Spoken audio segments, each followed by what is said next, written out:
Doctor, हे जे बेटी बचाओ जन आंदोलन आहे यामध्ये तुम्ही कार्य करताय आणि हे कार्य तुम्ही म्हटलात की भारतभर जगभर सुरू आहे. तर या कार्याच्या माध्यमातून महाराष्ट्राच्या मुलींच्या बाबतीतली सध्याची परिस्थिती काय? निश्चित.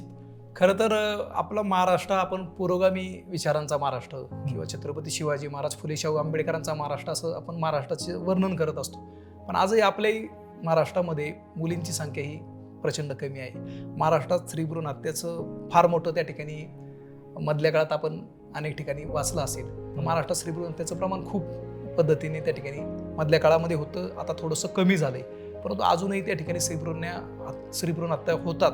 हे थोडंसं महाराष्ट्रासाठी लाजिरवाणं आहे. पण हे स्त्री भ्रूण हत्याचा जो म्हणजे घटक आहे तो कुठला स्पेसिफिक तुम्हाला असं वाटतं की तो जास्त प्रमाणात आहे किंवा कमी प्रमाणात आहे? नाही, ह्या बाबतीत आपण जर विचार केला तर साधारणपणे आपल्याला असं चित्र वाटतं की विशेषतः म्हणजे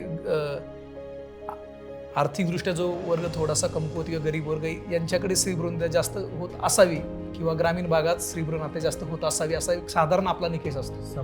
परंतु खरं तर हा सगळ्यात मोठा गैरसमज आहे. कारण स्त्रीभ्रूण हत्येचं जर प्रमाण पाहिलं तर हे ग्रामीण भागात जास्त होत नाही, तर अतिशय उच्चभ्रू वसाहतीमध्ये स्त्रीभ्रूण हत्येचं प्रमाण सर्वात जास्त आहे. म्हणजे आपल्याला कदाचित वाटेल की महाराष्ट्राच्या ग्रामीण भागात स्त्रीभ्रूण हत्या जास्त होतं, पण त्याहीपेक्षा जास्त पुण्यासारख्या मुंबईसारख्या जी शहर उच्च शहर किंवा म्हणजे सुशिक्षित वर्गामध्ये जास्त प्रमाण आहे. हे एक साधारण आमचं त्याच्याविषयीचं ऑब्झर्वेशन आहे. कारण आपण जर पाहिलं तर आदिवासी समाज जर पाहिला तर त्यांच्याकडं असं काही होत नाही. त्यांच्याकडं जे येईल त्याचं ते स्वागत करतात. मुळात त्यांच्याकडं इतर काही गोष्टीची कारणं असतील, पण हे लोक कधी सोनोग्राफीद्वारे गर्भलिंग निदान करणे, अबॉर्शन करणे हा प्रकार करतच नाही. आदिवासी वर्ग किंवा जो वर्ग थोडा मागासलेला आहे, म्हणजे आपण असं म्हणायला हवं की जो मागासलेला वर्ग आहे तो अजूनही सुशिक्षितपणे जगतो. मागासलेल्या वर्गाचे विचार निश्चित सुशिक्षित आहेत, असे सुशिक्षितांपेक्षा सुशिक्षित आहेत, पुरोगामी आहे. आणि जे आपण उच्च शिक्षित म्हणतो त्यांचे विचार उलट मागासल्यासारखे निश्चितपणे आहेत. मग या टेक्नॉलॉजीचा कुठे तुम्हाला असं वाटतं की विपर्यास होतोय? टेक्नॉलॉजीचा खरं तर वापर चांगल्या ठिकाणी व्हायला पाहिजे, परंतु आता त्याचा गैरवापर निश्चितच होतोय. कारण ह्या टेक्नॉलॉजीचा गैरवापर करणारे सगळे चांगल्या वर्गातीलच आपण ज्यांना उच्चभ्रू म्हणतो त्या ठिकाणचेच आहेत. डॉक्टर, एखादा असा किस्सा जसं सिंधुताई होत्या, तर सिंधुताई जशा निराधारांचा आधार बनल्या, त्या पूर्ण माई बनल्या सर्वांच्या. तर असे एखादे फोन माईंना जेव्हा यायचे तेव्हा माईंचं हृदय असं म्हणजे हळहळ व्यक्त करायचं, तर आणि त्या खंबीरपणे त्या परिस्थितीला सामोरी जायच्या.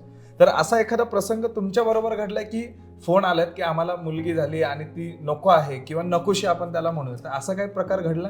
असे प्रकार तर हॉस्पिटलमध्ये नेहमी घडतात. मुळात मुलगी झाली की त्या लोकांची मानसिकताच कंप्लीट निगेटिव्ह असते. पण त्यांचे घरातले इंटरनल क्रायसिस समजतात. बऱ्याच वेळा मग आमचे डॉक्टर सहकारीच त्यांना समजून सांगतात, मग तुम्हाला न सांभाळायचे ते आमच्याकडे, आम्ही सांभाळतो. मग असं म्हटल्यानंतर ते घेऊन जातात. किंवा नंतरही काहींचे फोन आलेत आम्हाला, नाही असं नाही किंवा आमच्याकडे असं मुलगी आहे. मग ते परंतु या विषयामध्ये अनेक आपण नाव घेतलं सिंधुताई सपकाळ किंवा अनेक संस्था आहेत, आम्ही त्यांच्याशी कोऑर्डिनेशन करून त्या ठिकाणी त्यांची व्यवस्था लावतो. पण त्याहीपेक्षा जास्त आमचं प्राधान्य असं असतं की मुलीच्या पालकांनीच त्यांना सांभाळणं हे आमचं सर्वात पहिलं टार्गेट असतं. त्यासाठी आम्ही प्रयत्न जास्त करत असतो. मग ते जो आहे तो प्रयत्न करताना म्हणजे काय पद्धतीने त्यांना तुम्ही सांगता? खरं तर अडीअडचणी येतात.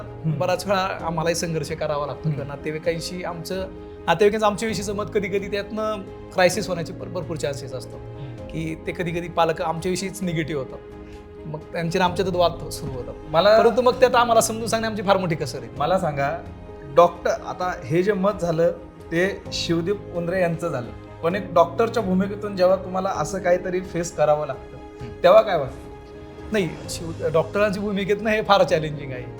एकतर काय होतं की अगदी पालकांना आपण समजून सांगणं, कारण तो आपला पेशंट असतो, आपण त्यांना समजून उद्या ही त्यातनं चान्सेस असतात की तो पेशंट आपल्याकडे परत येणार पण नाही. मग पण आपल्याला समजून सांगणं हे एक आव्हान आहे ते खरं. मग शेवटी हे सांगावं लागतं की नाही, मग ती मुलगी राहू द्या हॉस्पिटलमध्येच, आम्ही सांभाळतो. मग त्या केसमध्ये मग पालक थोडे हे होतात. आणि मुळातच आता पूर्ण बिल माफ होतोय ही एक मेन मानसिकता अशी की मुलगी आल्यापासूनच तुमचा एक काहीतरी एक प्रगती, लक्ष्मीचे पावले आली, लक्ष्मीचे पावलं त्या निमित्ताने घरी आले, हा एक संदेश जातोय तिथेच. आणि एक तुम्ही दुसरं एक जर पाहिलं तर ते स्वागत ज्या पद्धतीने होतं मुलीचं, आपण जर पाहिलं तर अनेक वेळा आम्ही पाहिलं त्या ठिकाणी ज्या वेळेला डिस्चार्ज होतो पेशंटचा किंवा मुलाचा, बाळाचा, मुलीचा, त्यावेळेला जे स्वागत होतं त्याचं स्वागत तुम्ही पाहिलं तर बऱ्याच वेळेला त्या ठिकाणी त्या मातेच्या डोळ्यात आनंद सुरू असतो. त्यांच्या कुटुंबाच्या अगदी ते सासू असेल किंवा जे पूर्वी विरोध करणारे होते त्यांच्या डोळ्यात आनंद असत होता, त्यांची मेंटॅलिटी त्या क्षणाला चेंज झालेली, अशी अनेक उदाहरणं आहेत. अगदी ॲट द 5 मिनिटाचे त्या मुवमेंट पाहून सुद्धा अनेकांचं थोडक्यात मत बदलण्याच्या दृष्टीने वाटचाल होत असते. हे पाहताना तुम्हाला काय वाटतं? आणि निश्चित आम्हाला एक ते वेगळं समाधान आहे खरं. हे काम म्हणजे फक्त समाधान आहे, कारण त्यांच्या डोळ्यात ज्यावेळेला आनंद असतो होता तो आमचा एक विजय असतो फार. निश्चित एक ते एक समाधानाचं सर्वांना आम्ही सर्वजण. आणि ज्यावेळेला ह्या मुलीच्या जन्माचं आम्ही स्वागत करतो त्यावेळेला सगळे हॉस्पिटलमध्ये कर्मचारी एकत्रित येऊन त्याची, जसं आपल्या घरात एखादं कार्य असतं, आपल्या घरात एखादं लग्न असेल तर आपण जशी तयारी करतो तशी आम्ही तयारी, मग केक आणणं असेल, थोडंसं डेकोरेशन असेल, त्या ठिकाणी फुलांची उधळण असेल किंवा पूर्ण स्टाफ याच्यामध्ये इन्व्हॉल्व, संपूर्ण स्टाफ, मेडिकल हॉस्पिटल म्हणजे डॉक्टर गणेश राग सरांपासून खालीच वॉर्ड बॉयपर्यंत प्रत्येक मुलीच्या वेळेस म्हणजे आतापर्यंत अशा 2400हून अधिक, म्हणजे आकडा सांगायचा झाला 2430 मुलींचा अशा पद्धतीने आणि स्वागत झाले. हे तुम्ही जेव्हा दवाखान्यात म्हणजे हॉस्पिटलमध्ये हे करता तेव्हा घरी जेव्हा ही कन्सेप्ट सांगितली मुलीच्या जन्माचा जो उत्सव तुम्ही करता, तर घरच्यांची काय प्रतिक्रिया होती? कारण वेगळंच होतं हे काहीतरी. नाही, निश्चित हे सर्वांसाठी एक आनंद, घरच्यांना आनंदच झाला, कारण एक चांगलं काम होतंय. आणि आम्ही मुळातच एक मेंटॅलिटी घरात पहिल्यापासून आमच्याकडे म्हणजे सगळेजण पुरोगामी विचारसरणीचे आहोत. आणि ज्यावेळेला आम्ही अशा पद्धतीची संकल्पना सुरू केली होती त्यावेळेला सर्वांना आनंद झाला, उलट सर्वांनी स्वागत केलं. किंवा घरातून त्याचा एक चांगला पाठिंबा मिळाला की तुम्ही ह्या कार्यात जरी स्वतःला वाहून दिलं तरी काही प्रॉब्लेम नाही, आम्ही बाकी त्यामुळेच ह्या कार्याचं पाठबळ निश्चित पाठबळ घरातून आहे. आणि त्याच्यामुळे निश्चितच हे काम करताना आम्हाला, बाकी कसं असतं तुम्ही ज्यावेळेला सामाजिक काम करत असता त्यामुळे एक बाजू घराची असते की ती तुम्हाला कोणीतरी सांभाळणार. ऐतिहासिक वारसा लाभलेला मराठ मुलूक महाराष्ट्र. या महाराष्ट्राला विविध रंगी छटा आहेत. साहित्य, कला, पर्यटन, नृत्य, भाषा, संत परंपरा अशा विविधतेने तो नटलेला आहे. हीच गौरवशाली विविधता जपत स्वरंग मराठी केवळ महाराष्ट्राच्या सांस्कृतिक संहितेपुरते मर्यादित न राहता समकालीन नवकल्पनांवर आधारित कार्यक्रमांद्वारे मराठी मनोरंजन विश्वात स्वतःची एक अनोखी जागा निर्माण करत आहेत. मराठी मनोरंजन क्षेत्रातील उत्तम दिग्दर्शक, लेखक आणि निर्मात्यांच्या प्रतिभेचा पुरेपूर वापर करून मनोरंजनाचा आगळा वेगळा रंग उधळण्यास आम्ही सज्ज आहोत. स्वरंग मराठीचे उद्दिष्ट मराठी मनोरंजन क्षेत्रामध्ये मनोरंजनाची वहिवाट सोडून, रूढीवादी पद्धती तोडून मनोरंजनाचा समृद्ध अनुभव प्रदान करून देण्याचा आहे. म्हणूनच यात विविध पद्धतीचे मनोरंजक आणि माहितीपूर्ण कार्यक्रम स्वरंग मराठीवर बघता येतील. शेवटी एकच, धकाधकीच्या जीवनात धांगडधिंगा करण्यापेक्षा बसूया, हसूया, गाऊया, जगूया. नाती गोती श्रावण मोती गावामधले जीवंत रंग. नाती गोती श्रावण मोती गावामधले जीवंत रंग. चला जोडूया, चला पाहूया, जशी संस्कृती तसा स्वरंग. डॉक्टर, जी सध्या मुलींची परिस्थिती आहे महाराष्ट्रातली असेल किंवा इतर राज्यांचे, तुम्ही जसं आंदोलन करत असाल तिथे तुम्हाला वेगवेगळे अनुभव आलेच असतील, पण सध्याची समाजात परिस्थिती काय? नाही, आता समाजात परिस्थिती जर विचारात घेतली तर मुलींची संख्या कमी झाल्यामुळे समाजामध्ये जी विदारक स्थिती मी वारंवार उल्लेख केला आहे की ती स्थिती आत्ताच आपल्याला दिसून येते. उदाहरण द्यायचं झालं तर आज अनेक मुलं अशी आहेत की ज्यांचं लग्न होत नाही आहे.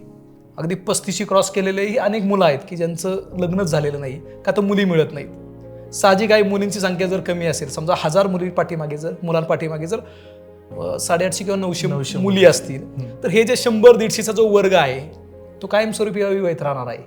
पण अविवाहित राहणं एकंदरीत सामाजिक स्वास्थ्याच्या दृष्टीने चांगलं नाही आहे. याची खरं तर वैद्यकीय दृष्ट्या बोलायचं झालं तर याची देखील वेगवेगळे दुष्परिणाम होतील. अनेक ठिकाणी बलात्कारासारखे प्रकरण होऊ शकतात.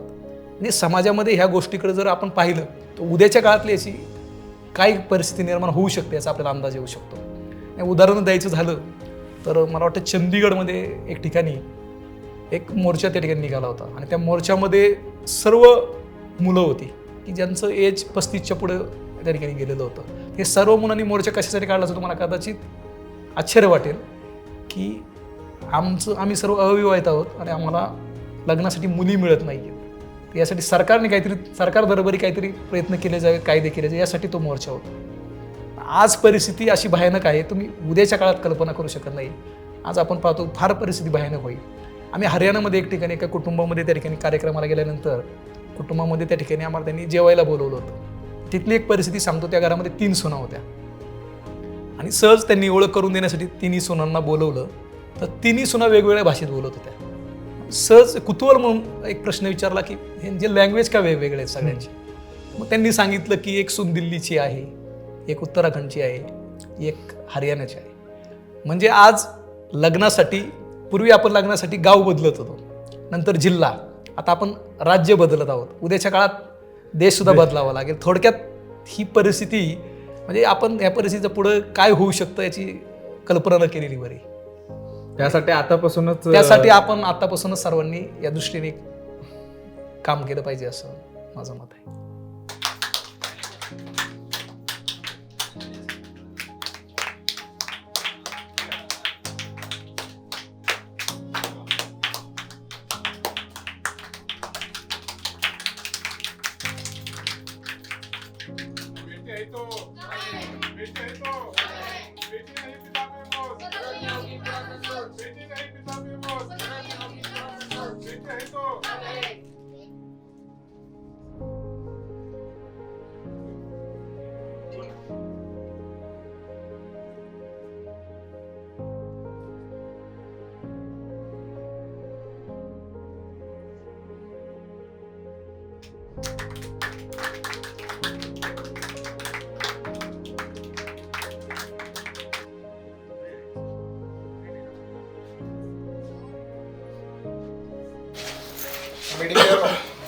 मेडिकेअर फाउंडेशनच्या वतीनं मेडिकेअर हॉस्पिटल या ठिकाणी मोनिका गायकवाड यांना कन्यारत्न प्राप्त झाले.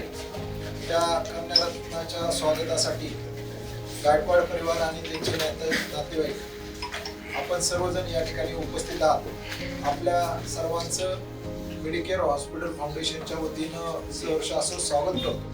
गेले 12 वर्षापासून हा उपक्रम डॉक्टर गणेश राज यांच्या माध्यमातून हा अशाच पद्धतीने मुलगी जन्माचं स्वागत केलं जातं आणि एक चांगल्या प्रकारचं वातावरण त्या कुटुंबामध्ये राहावं या दृष्टीने आम्ही गेले 12 वर्ष हा तप चालू केलेला. त्याच कार्यक्रमासाठी आपण या ठिकाणी उपस्थित राहिला त्याबद्दल मनपूर्वक आपल्या सर्वांचं सहर्ष स्वागत. या कार्यक्रमाचं प्रास्ताविक बेटी बचाव जन आंदोलनाचे समन्वयक डॉक्टर लालासाहेब गायकवाड यांना विनंती करतो की त्यांनी प्रास्ताविक करावं. नमस्कार. आज गायकवाड कुटुंबामध्ये जे कन्यारत्न प्राप्त झाले त्या कुटुंबाचं मेडिकल हॉस्पिटल फाउंडेशन आणि बेटी बचाव जन आंदोलन टीम यांचं सहर्ष स्वागत. आज आपण पाहतोय की कन्या झाल्यानंतर जसं स्वागत केलं जातं, हे स्वागत गेले 11 वर्ष डॉक्टर गणेश राग सर यांनी या हॉस्पिटलमध्ये सुरू केलं. त्यावेळेस सुरू केलेलं हे आंदोलन इतकं मोठं झालं की जगभरात त्याची क्रांती झालेली आहे. या क्रांतीमध्ये सरांच्या बरोबर जगभरातील 4 लाख डॉक्टर्स, 13,000 सामाजिक संस्था, 25 लाख स्वयंसेवक कार्यरत आहेत. आपण पाहतो जसा हा उत्सव साजरा केला जातो, असा उत्सव साजरा करत असतानाच अनेक राज्यामध्ये आम्ही जाऊन बेटी बचाव जन आंदोलन टीम जाऊन तिथं प्रबोधन करतो आणि मुलींचं जन्माचं घसरलेलं प्रमाण वाढवण्याचा प्रयत्न केला जातो. आपला महाराष्ट्र असेल, गुजरात असेल, पंजाब असेल, उत्तर प्रदेश असेल, दिल्ली असेल, या ठिकाणी आम्ही आंदोलन घेतली. फक्त भारतातच नाही तर परदेशातही आम्ही आंदोलन घेतली आणि त्या आंदोलनाचा परिणाम आज रोजी जे मुलींचं प्रमाण वाढत चाललंय त्यात दिसून येऊ लागलेलं आहे. मी आपल्या सर्वांचं पुन्हा एकदा मनपूर्वक स्वागत करतो आणि या ठिकाणी थांबतो.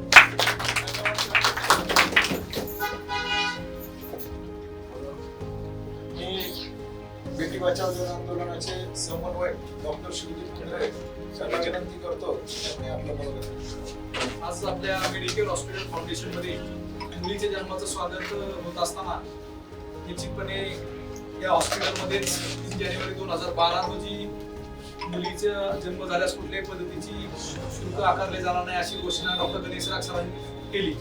तदनंतर आज जवळपास 2450हून जास्त डिलिव्हरी आज या ठिकाणी होत असून मग ती नॉर्मल असेल किंवा सिझेरियन असेल कुठल्याही पद्धतीचं शुल्क त्या ठिकाणी घेतलं जात नाही. त्याच पद्धतीने मुलगी त्या ICU मध्ये असेल तरी कुठल्याही पद्धतीचे शुल्क त्या ठिकाणी घेतलं जात नाही.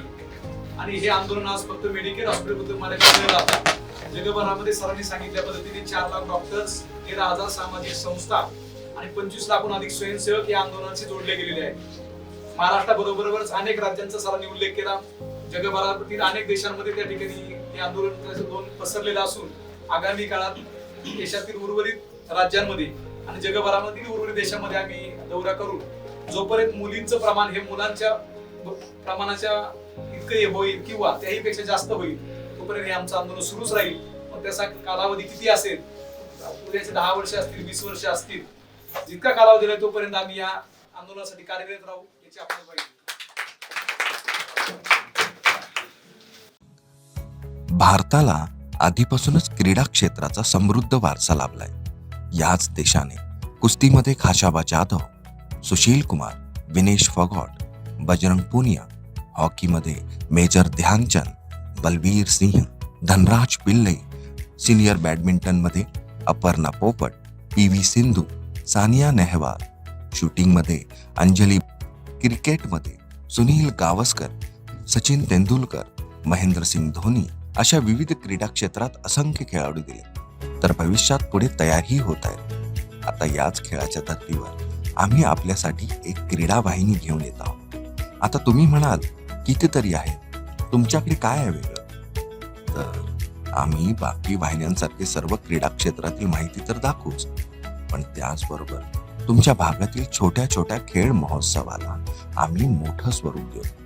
तुम्ही आयोजन करत असलेल्या कबड्डी, खो खो, कुस्ती, हॉकी, मल्लखांब, फुटबॉल अशा अनेक खेळाला आम्ही देणार आहोत एक ग्रँड लुक. मोठी झालेली नावे तर सगळेच ओळखतात, पण आता स्वतःला मोठं करण्यासाठी आम्ही लवकरच घेऊन येत आहोत AGC स्पोर्ट्स.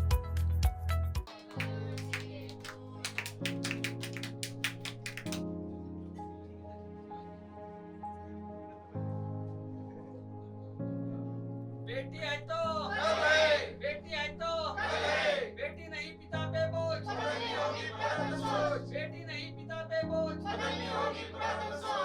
नमस्कार. आपण पाहतोय की आज कन्यारत्नाचं स्वागत झालंय.